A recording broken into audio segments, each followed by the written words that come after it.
We hosted a regional Acts 29 conference this week, and one of the topics that came up was the idea of friendship, specifically among pastors. That's what Andrew and I are talking about today on the To Be the Church podcast. Welcome to the To Be the Church podcast, where we explore what it looks like to truly be the church in today's culture. I'm Tyler, and I'm here with Andrew today. Andrew, my friend. Hey, Tyler, my friend. Hello. It has been it's been quite a week here at Northwest Gospel Church. Indeed. Yeah. We hosted the Acts 29 regional conference, and we're new to that network about the last 2 to 3 years. I think we joined about 3 years ago. It was really good, man. It was a good time. A lot of good brothers and sisters gathered, and you said, Andrew, my friend, did you catch Fred Mock, the San Jose pastor, his thing on friendship? No, I did not. That was the one keynote or whatever that I missed. Yeah. And so, but I heard a bunch about it from Josh and from Luke and from a few other people. It was killer, man. Yeah, it was good. What was the gist? He just basically, he went through John 15 or 16 or something in there, and was walking through friendship and Jesus' disclosure of himself to the disciples, and kind of basically the example of Jesus in John 15 and 16 in that area, again, passion narrative, and he's leading up to the high priestly prayer, and the things that he was saying to his disciples, and sort of used that as an example of exemplifying friendship, and particularly for pastors, because it was pastors conference, basically, particularly for pastors and particularly for men, things that we don't do well in our culture typically, right? And so a biblical example from Jesus of friendship, and he had 4 or 5 things, and I'll need to go back and look online and get the notes of that. I didn't take notes. I sat up in the balcony and was I was doing the night session that night, and so I was kind of half looking through my notes, but then also it was one of those deals where you're like, okay, I'll sit in the balcony. There's nobody up here. I got my laptop. I'm if I need to change anything on my notes. And then I just caught myself many times, just kind of looking away from what I was working on, and just sort of really captured by what he was saying, and really good stuff. I talked to him for a while afterward about it, and really, really cool thing. So Tyler, on friendship, we're friends, right? We are. Yeah, we are. So you seem like a guy that's pretty good at friendship, right? So let's pivot from John 15 to Tyler Clarence Saw 3:16 on friendship. So what's your secret sauce on being a friend? You have a lot of friends, right? I mean, I think so. Yeah. I don't know. I don't know. I think it's something I ebb and flow in my effectiveness at. Okay. In seasons of life. Using the DISC language. The personality indicator thing for your professional work. Stop being satanic. Using that, I test as a super high on the D dominant side. Okay. And so it's I get projects done, or I drive through projects.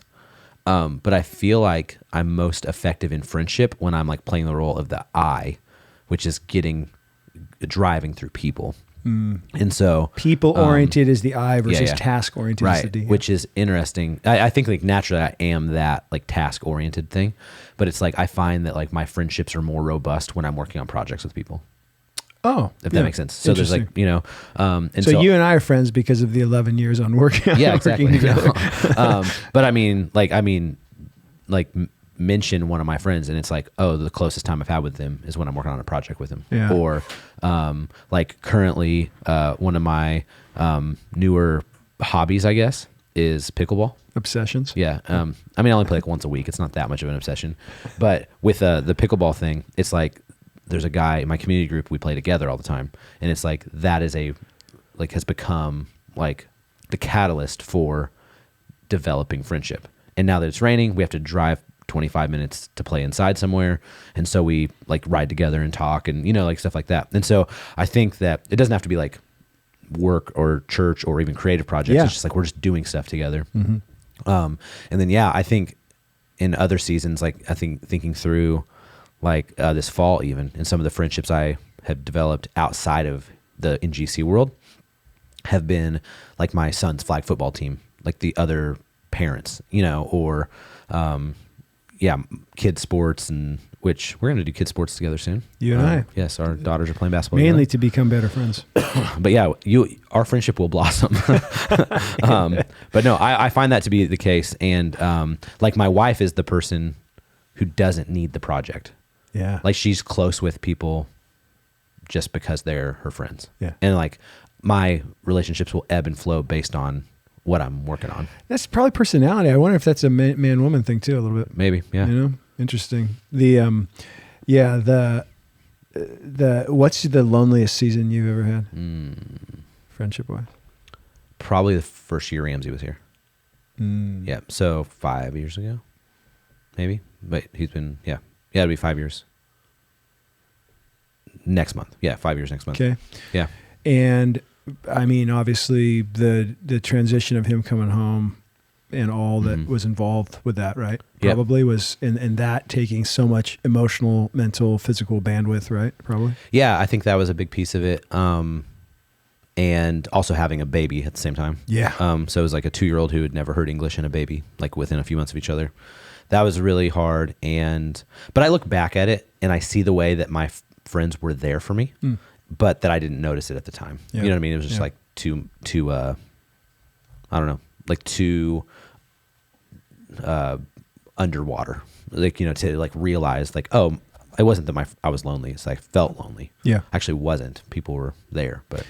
So we're in pastoral ministry, you and I, like we're both in the role of pastor in a church, and we've been obviously in this church, both of us, for a lot of years, but I think pastoral ministry can be very isolating, and people talk about that a lot. And and it can also be, there's some occupational hazards to it, right? Where a lot of guys are afraid to be vulnerable with people or transparent with people because, not even necessarily because they're wanting to keep up an image, but just certain people can't necessarily handle that vulnerability or aren't weird term, but like aren't safe people or aren't mature people. And so how have you navigated that in pastoral ministry? Have you found it to be an isolating thing? Do you think that's maybe just somebody's personality and you haven't found it to be that way? Or could it be different in different type of roles? Like I'm in a role that's preaching every week and in that type of thing. And you were in a role that was upfront every week for a lot of years. And now you're in a role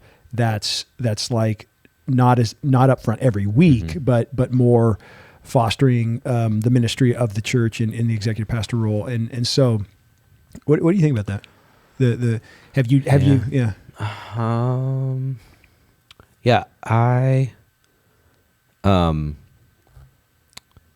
I think it goes, I think it might be seasonal. Yeah. And I think it also might be like who you're around and who you're equipping, because there are seasons where I feel like close friendship with people that I'm equipping that are maybe like being trained by me. And there are other seasons where I'm doing every bit as much equipping where I just don't feel that level of friendship. Yeah, right. yeah. And so I think it might be not the quality of people, but the quality of relationships with the people that you're equipping specifically. And one of the newer guys on our team, Josh, was talking to me about like their preaching team dynamic. And I mean, this was like an intense, like 5 guys that were meeting every Monday and every Thursday or something like that, where it was like every Monday they were listening to whoever preached the day before, and they were dissecting it, what went well, what didn't. And then on Thursday they were helping the dude with his notes for the next Sunday. And it was like a weekly rotation thing. And he said something like those became like my favorite times of the week because they were my best friends or something like that. And it's like, Wow. and it kind of made it sound like, and maybe I'm putting words in his mouth, but they became his best friends because they were doing that together. Yeah. And so like that, like including people in the week to week. And I mean, like, it's funny because we like make fun of a guy like Max a lot on here. Certainly. But I think like he and I became super close friends. At least I thought so in like the 5+ years that we were working really closely together, you know? Yeah. But it was like every week it was like we were critiquing each other's work and calling each other to be better and this and that. Sure. And it became like a legit like friendship in that way. And like I said, project based, now I like see him like 3 times a month, and it's great when I see him, but it's 3 times a month as opposed to 40 hours every week. Yeah. It just changes that dynamic project wise, for sure. Yeah. What about you? What have you found? Yeah, dude. I think one of the occupational hazards, to use that term again, of pastoral ministry is dude, I saw somebody tweet this years ago. Like, it's such a weird job, right? I mean, it's kind of a weird job, right? Where you're with people and it's like church family and you're together and there's the spiritual connectivity and there's the life connectivity, but then, and this is big churches, small churches, anything, people leave, people transition, people move on, right? And in good ways, bad ways, and ugly ways, and those things happen. And I think to minister effectively, you need to be, you need to obviously not be finding your identity in ministry or your identity in like those type of things, but you need to be vulnerable and transparent and let's just say like human. Like, you need to be human, and a human being who entrusts yourself to others, who can trust people and who does that, right? And yet in ministry, you deal with, oh man, there was this podcast this one time that was talking about sabbaticals and the necessity of them in pastoral ministry. And the guy, and Ben quoted this one time, the guy was saying how being in pastoral ministry is like responding constantly to 911 calls, only everyone you respond to, it's your own family, right? Mm. Like, you're responding to the 911 call like an EMT, but it's actually your family that's hurting, right? And so it's a very emotionally and spiritually, mentally, physically complex job to be in, right? And role to be in. And I think betrayal happens and those things occur, and the temptation can be in that, just like with anybody. I mean, this is with anybody in any industry or any role they would play. When you have friends and there's a separation of those friendships or a falling out, let's say, of those types of things, the difficulty of being in pastoral ministry and being wounded yourself and dealing with that and needing to continually care for people and pour into people while dealing with your own sanctification, your own woundedness, your own collateral damage from just being a human, and making mistakes and sinning yourself and people sinning against you and all sorts of things. That complicates it. And I think that it can be very tempting, and I've been tempted at this over the years in different seasons, particularly, to like pull back, isolate, build up walls, and not trust because of those types of things that you deal with, and especially like in a church like ours where it's larger and there are a lot of people in and out, and as much as we work toward membership, I think we work really hard toward that in our church, toward membership and people being known and not being a place that's just a gathering of a bunch of people in anonymity while they consume the product of ministry or whatever. And because we work so hard at that, I feel like for a large church, and I could be wrong, other contexts might be like this, but for a large church, I feel like we probably deal with a little bit more of the pain when people leave, because in a big church, people come and leave a lot, right? And because there's just more people, right? And so it might not be a higher percentage than the small church, but the number of people that are connected to it is up.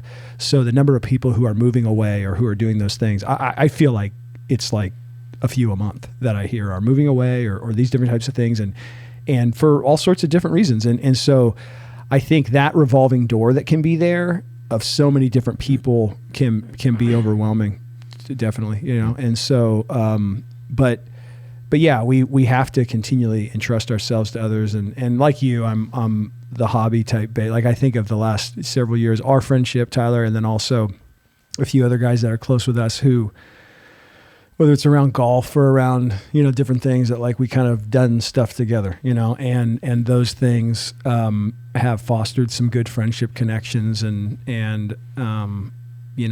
then when you suffer and you go through things, there's people on the speed dial and there's people that step into those spaces, and that develops deeper friendships. So. Yeah, I think one thing I've noticed in you over the years, and you can tell me if I'm wrong, we'll delete this, but but I think like you have been healthier in friendships when you've had people that you can see as peers. Yeah. You know, I feel like there was a few years there where it was like most of the relationships you were pouring into were like mentor-mentee relationships. Yes, yeah. And like, it was like, well, somebody asked me like one time, what's it like being a pastor, somebody who didn't have any church context. And they were like, do people like call you when they're angry or what, you know? And like in that conversation, I was like, you know, it is weird because it's like part of the job is that you're one of the first calls when somebody has the worst day of their life, you know? And so I remember thinking that like that's a reality. Right. And so, but the question can be, as far as health goes, like, who do you call when you have the worst day of your life? And if it is simply other people who are doing the same job as you, then that's not great. Yeah, you exactly. know? Yeah. Or like, you know, so like I have people like that, you know, quite a few people who like, they'll call me if it's the worst day of their life. And I have a couple people that don't work in the church who I will call on the worst day of mine. Yeah. Right. And so that's really healthy. And then also too, is just like the whole peer idea. Like, and I think one of the things going back to the Acts 29 thing that's been really good is the cohort model, where it's like other people who deal with the same crap you do, and being able to just process that with them, because other people maybe around you in your own church context don't understand it. And so, I mean, even this week I heard from another guy in my cohort who was like, hey man, I'm praying for you on some stuff that we had talked about a couple months ago that he knew was going on.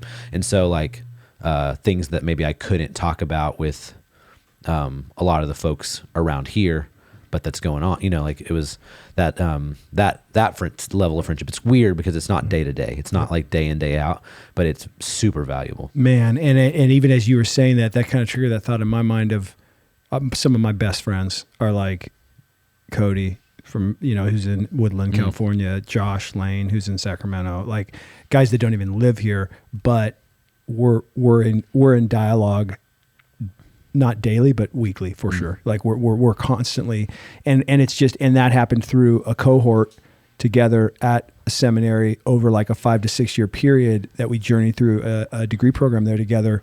And those guys, and we suffered together, man. And we went through those things. And so I think that, yeah. And then, I think that and that's a good thing about network, but dude, one little plug here too for Multi-Church, because even today, like I was talking with Ben, you know, may he rest wherever he's at. So he actually just texted me 10 minutes ago and said, do you guys need me for recording? You're dead to me. No. So, Ben's the best. And Ben being another lead pastor, you know, and one of my closest friends, it's like we are in this together and we work together, but we're also like leading different churches, and he's a peer and he's a brother, and it's like, so, but we're in the same job. Like we're doing the same job, just at two different contexts, and yet we're linked, right? And so that's super, super, super healthy and great to have somebody who knows all the stuff going on, but is a voice and a trusted confidant in those things outside of that sphere, but in the same role, right? And so I liked what you said about the people who call you and the people you call, and I do think that's a really good thing and I've always really believed strongly in that, is the idea that in ministry specifically, to have good friends who aren't in ministry, that are local with you, is really, really good and really, really healthy. And the reverse is also really good and healthy, to have other lead pastors and other people that are those in those spaces and local or not, you know, to have those guys you can call and be close with. And I think, and that's one thing I have found in Acts 29, and Cody specifically, and I joined Acts 29 around the same time. And there's that brotherhood that you, that you gain with these other guys who are in it together with you. And that's a good thing about network, you know, but yeah, it's cool. Yeah. Well, maybe this sparked a question or a thought in your mind. We'd love to hear from you. You can do that right in the comments here on YouTube, or if you're listening on podcast, you can email us podcast@toBeTheChurch.com. Have a great week. We'll see you next Friday.